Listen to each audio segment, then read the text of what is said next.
Welcome back to the channel, where we go beyond headlines and explore the worlds of power, influence, and contradiction that define the modern age. Today's story is not simply about politics or economics. It is about contrasts of life lived in extremes, perceived differently inside and outside national borders, and a leadership figure whose personal lifestyle became a point of shock for international observers, including Donald Trump.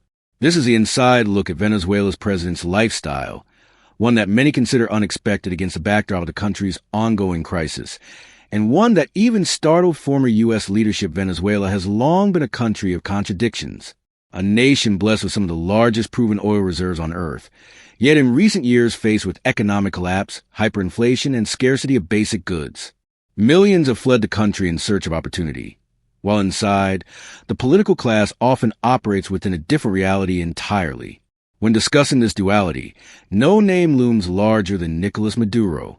Maduro rose from modest beginnings in the labor movement and later served as foreign minister and vice president under Hugo Chavez before assuming the presidency in 2013. Maduro's leadership has been marked by economic turmoil, growing authoritarianism, and intense international scrutiny.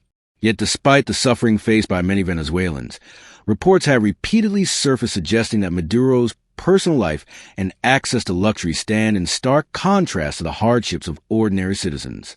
International media and analysts have pointed to access to private jets, luxury properties, and expensive items through networks of associates and intermediaries, often shielded from public transparency.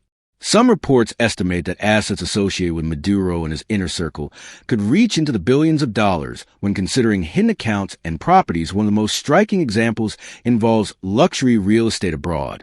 Investigations have identified properties in places like the Dominican Republic and Miami linked to frontmen for Maduro's associates. These properties, including large villas and upscale residences, are often cited as evidence of a lifestyle far removed from Venezuela's economic devastation.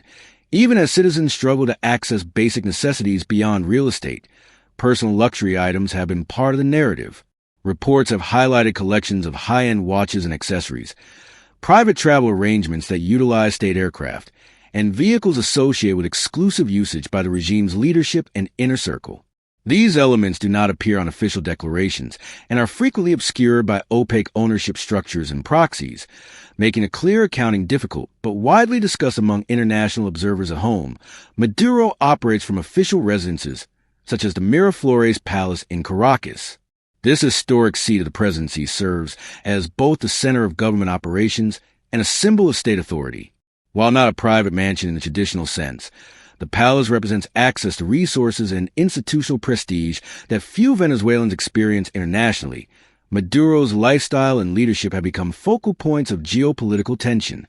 The Trump administration pursued an aggressive stance toward Venezuela, framing Maduro's government as corrupt, authoritarian, and hostile to U.S. interests. Trump placed substantial bounties on Maduro's head through U.S. Justice Department indictments, accusing him of involvement in drug trafficking networks and other illicit activities. Moves that not only sought legal action, but aimed to undermine his regime in Trump's public statements and policy actions. Venezuela was often described as a failed state suffering under a kleptocratic leadership that prioritized privilege for a few over welfare for the many. Stories of lavish meals, luxury travel, and undisclosed assets appear to reinforce those narratives. One widely discussed moment involved images of Maduro dining on an expensive meat banquet in Istanbul, a stark contrast to images of Venezuelans lining up for food for Trump and many international critics. The disconnect between Maduro's lifestyle and the circumstances of ordinary Venezuelans became emblematic of what they saw as systemic corruption and hypocrisy. At home, Maduro would sometimes adopt a more subdued personal style, wearing ordinary clothes or present himself as one of the people, a calculated move that analysts say was meant to project solidarity with the working class. Even as reports of luxury circulated, this contrast highlighted a deeper issue. When leaders live in a reality that appears insulated from the crises affecting their own nation, it raises fundamental questions about accountability, integrity, and responsibility. The idea that a president could maintain significant access to luxury while millions face hardship became a powerful narrative in global media and political discourse. Yet it is also important to recognize that much of the information about personal assets remains contested. partly because authoritarian governments are inherently opaque in how they structure wealth. Disentangling official authority from personal enrichment is not always straightforward. What is clear, however, is that the perception of lifestyle, whether through private jets, international properties, or exclusive experiences, shaped global attitudes toward Maduro's leadership. And in that environment, when former U.S. leaders like Trump publicly highlighted these disparities, it was not merely a matter of shock, but a strategic decision to frame Venezuela's leadership as emblematic of a larger struggle between governance for the many versus privilege for the few what deepened. International shock was not only the perception of luxury, but the timing of it. While Venezuela endured shortages of food, medicine, electricity, and stable currency, reports and imagery suggesting a protected presidential lifestyle carried extraordinary symbolic weight. For outside observers, including Donald Trump, the contrast became impossible to ignore. It wasn't simply about wealth. It was about insulation from consequence at the presidential level. Insulation becomes a form of power. Nicolás Maduro operates within a closed system where access to resources does not fluctuate with public suffering.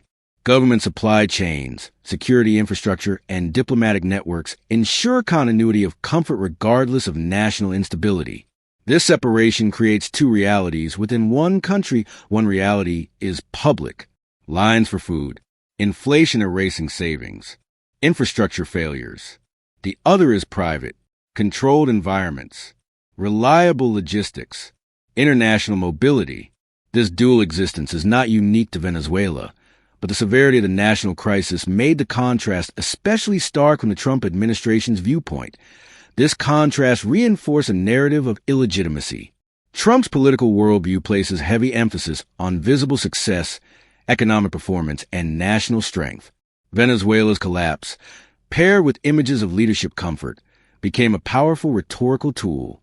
It allowed Trump to frame Maduro not just as an adversary, but as a symbol of failed governance. Security also plays a critical role in sustaining this lifestyle. Maduro's movements are tightly controlled. Residences are secured. Travel is discreet. Information is limited. This level of protection creates distance not only from physical threats, but from public accountability. When leaders are unreachable, pressure dissipates. Another factor often overlooked is international sanctuary. Even amid sanctions and diplomatic isolation, alternative alliances allow continuity of movement and access. Relationships with sympathetic governments, financial intermediaries, and trade partners provide flexibility that ordinary citizens do not have. This global safety net reinforces a perception of a leader untouched by domestic hardship. To Trump, who values leverage and transactional strength, this kind of survival through isolation was notable. It represented a leadership style fundamentally different from his own, one that prioritizes endurance over approval, control over popularity, and protection over performance, whether one views Maduro's lifestyle as exaggerated by political opponents or understated by official channels. Its impact on global perception is undeniable. Optics matter in geopolitics. And when optics suggest privilege amidst suffering, they become weapons in international narratives. This is why the phrase, "even shocked Donald Trump," resonates. Trump is no stranger to wealth, controversy, or excess. For something to stand out even to him speaks less about extravagance and more about disconnect in the end. This story is not simply about Venezuela's president. It is about how power behaves when accountability erodes. When leaders no longer share the lived reality of their people, lifestyles become symbols not of success, but of separation. If you value long-form storytelling that goes beyond headlines and examines how leadership truly functions behind closed doors, make sure to like the video, subscribe to the channel, and turn on notifications.